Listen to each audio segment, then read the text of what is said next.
Welcome back to News Talk. We look this segment at the new push to keep the friendly skies safe. The government has just debuted a new plan to make anyone who buys a drone register it. Officials hope the crackdown will help prevent a possible crash between a drone and an airplane. We'll talk with an industry insider in a moment, and we'll take your calls. But first, this report from correspondent Elizabeth Herr. If you think you are seeing and hearing about drones a lot more lately, this is why. According to the FAA, drone sightings have doubled since last year, including reports from pilots complaining about the remote control devices flying too close to planes and airports. We almost got hit by a drone, just to let you know, up here, just about 20 feet. Kennedy Tower, just for information, we just saw a little drone below us. And others even interfering with firefighting efforts like this back in July, prompting authorities to now require private owners of drones to register them with the government. If you intend to take it onto local streets or onto highways, you're expected to register it and operate it safely to protect the public. A newly formed task force will need to iron out the details of when, where, and how the new rules will affect drone operators. But calls for a speedy resolution are growing louder, with an estimated 750,000 drones expected to be sold as gifts this holiday season. The FAA task force is certainly a step in the right direction, but we also need timely decisions. For now, again, these rules remain a work in progress. For example, we're told toys and small drones could be exempted from registering. But all this now up to that new task force, and the deadline for their recommendations is set for next month. Elizabeth Herr, ABC News, New York. Joining us now, Brett Velikovich. He's a frequently quoted expert on drones. He's the founder and CEO of Expert Drones. Welcome. It's great to have you here. Thank you for having me, Bruce. You brought a toy. Absolutely. Feel free to leave it behind. It's good to have you with us. Offer your thoughts, if you would, about the notion that if you have a drone, you should register it with the government. Are you okay with that? Are people throughout the industry open to that idea, or does it seem like needless paperwork? Absolutely. I think the drone rule is a great step in the right direction for the drone community at large. I think from my perspective, it's very necessary to regulate these federally. I think there's still a lot of questions that remain answered about what the process is, how they're actually going to enforce this new rule. But the fact of the matter is the intent of it is to promote greater accountability within the drone community for drone operators to stop some potential bad actors and really encourage safer flights. The fact of the matter is, you know, a lot of the drones that even we sell at Expert Drones, they have some significant long-term or long-range capabilities that would surprise a lot of folks. And the fact is, these things will fly 1 to 2 miles away from your controller. They'll fly incredibly high, and they're really giving the average consumer the capability to take some great aerial photos. So I welcome the regulation. I think the industry at large will benefit from that. We just want to make sure, obviously, that it doesn't handcuff the industry and the innovators within that. So as long as it's not stifling the innovation, because the fact is drones are doing great things. They're really helping out a number of different folks, a number of different industries. And I want to talk about all the different ways, and you really have to kind of I've never seen a list of all the things drones can do, but the more time goes by, the more you hear about things. I mean, I'll give you one example.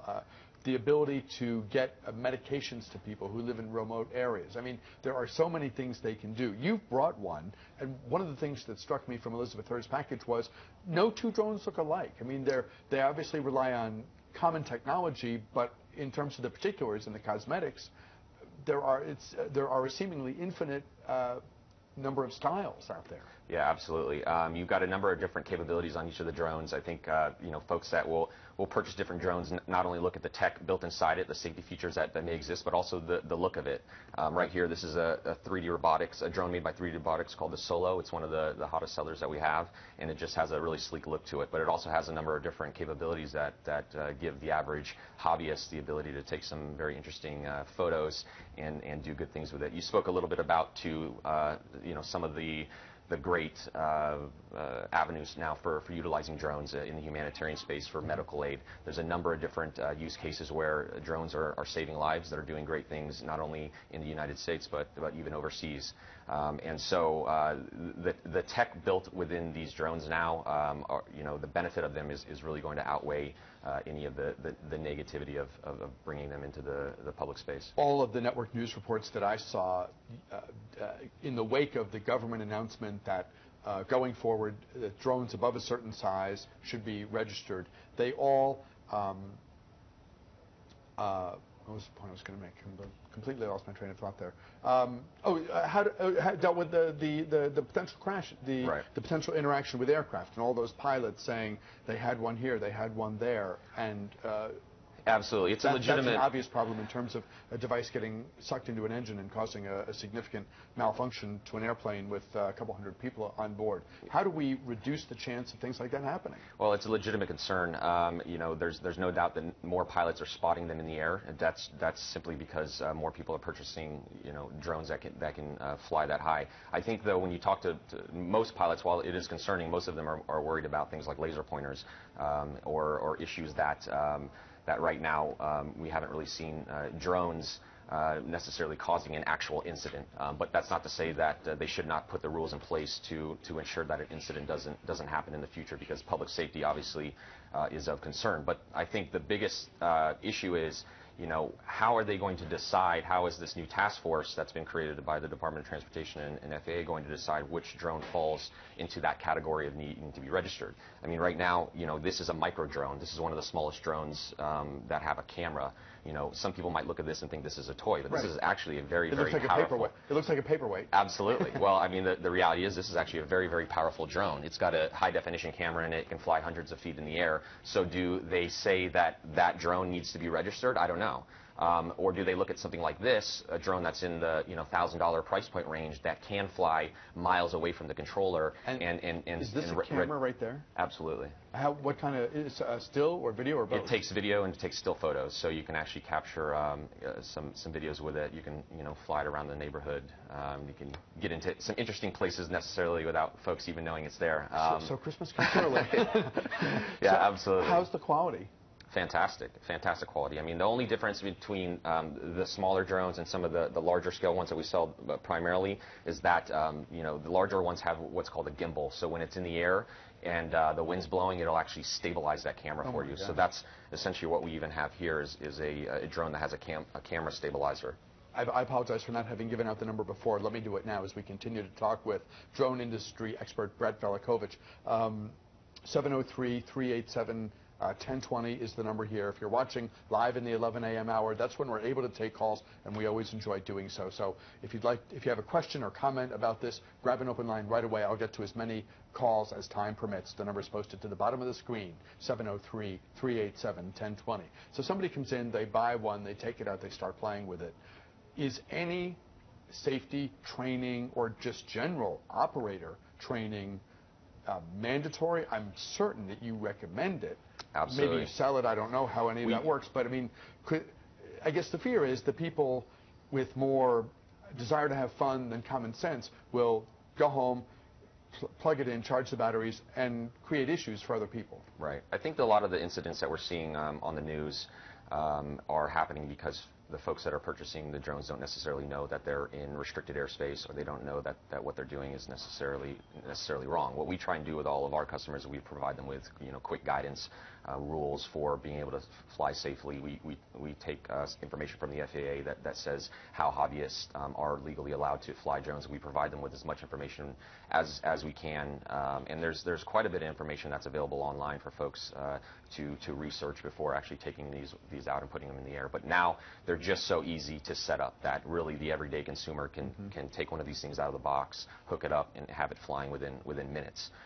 It would seem like there's ample motivation for folks like you to be stressing the safety message and practice, because the more controversies there are in the news, the more government officials will be motivated to take actions that you or others might regard as too far, over the top. We definitely don't want over-regulation, and as I mentioned before, we don't want to handcuff the industry, the innovators that are actually coming up with great ways to use these for good reasons. And I do worry about that, definitely, that we could over-regulate this. So. The photography is amazing. You see it all the time now in areas that would be prohibitive or timely or expensive to get to in any other way. I mean, we've seen with with some of the natural disaster news coverage of the flooding and the fires and all the rest of it. These things can go places you wouldn't get to otherwise. The scenery that they're able to capture, you name it, these cameras bring home the bacon in terms of the images. Yeah, and we're selling them in the hundreds every month. You know, one of our retail locations is actually located within the Washington D.C.'s no-fly zone. So you would think that people wouldn't even purchase it because the drones actually have technology built into it that won't even allow it to take off in these fly zones in around airports. But it's not the case. People are still purchasing them. There's no doubt that the FAA is concerned going into the holiday season with the amount of drones that are going to be purchased. They've estimated that over 1 million drones will be sold this holiday season, which you know, we're seeing the same numbers that I think their estimates are correct. And so there's no doubt that they're worried about what that means now for the airspace. And there's a potential emotional component to this, obviously. If my daughter is sunbathing in the backyard behind a fence, and the next thing we know, some neighbor has put up a drone, maybe he's facing it the other way, or maybe he's watching my daughter sunbathe in the backyard, that's going to get the blood boiling. Of course. Privacy concerns are always an issue, and it's something that that the industry is dealing with on a daily basis. The fact of the matter is right now the aerial view is a public view. I think a lot of folks are confused on if a drone is flying over their house, are they allowed to take action? And unfortunately right now the laws do not allow them to do that unless the drone is flying in a restricted airspace. So I think the public is going to have to come to terms with that. They're going to see more of these drones in the air, and that you know, to take the proper precautions when it comes to privacy concerns. We only have 30 seconds left. To what extent is industry at the table as these discussions are being held? I assume that would be a good thing from your perspective. Absolutely. The great thing about this new task force is that they've invited a number of different organizations, stakeholders, industry to the table, including some of the local associations. So hopefully when the government proposes these new rules that they actually start listening to the industry experts to help them with that. Brett Velikovich with the latest on a very interesting conversation. To say the technology is amazing isn't the half of it. Brett, thanks very much for your time. We'll have you back. Thank you. Appreciate you being here. We'll step aside, back with more in a moment.